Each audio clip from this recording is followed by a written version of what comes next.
Le mois de mars a vu une forte correction des actions. Cette correction a eu pour origine l'annonce faite par l'administration américaine de vouloir imposer des droits de douane sur environ 60 milliards de dollars d'importations chinoises. Ces annonces interviennent après la série de mesures prises sur l'acier et l'aluminium.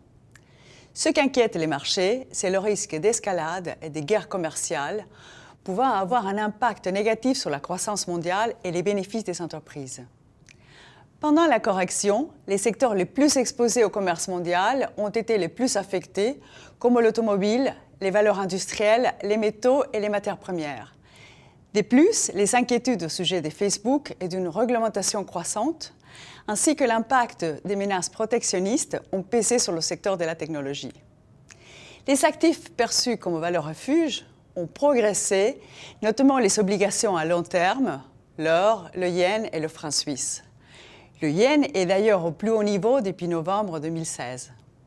Le pétrole progresse également en raison d'une baisse inattendue des stocks et des tensions géopolitiques.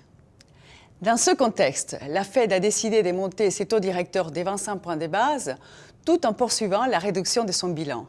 Même si le dollar est resté relativement stable, les rendements du bond du Trésor américain à court terme atteignent des niveaux non vus depuis 10 ans. Le taux à 2 ans, par exemple, a progressé des 100 points de base depuis l'été dernier et le Libor a atteint son plus haut niveau depuis 2008. Ces tensions sur la partie courte de la courbe s'expliquent par la combinaison d'une normalisation de la politique monétaire de la Fed avec une politique budgétaire plus expansionniste.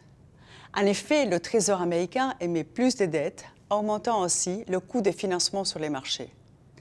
En conclusion, la fin du premier trimestre se termine avec un retour de la volatilité, la perspective d'une guerre commerciale entre les États-Unis et la Chine, les implications de la politique monétaire de la Fed et la hausse des taux courts aux États-Unis devraient continuer à dominer les marchés dans les semaines à venir. Merci et au mois prochain.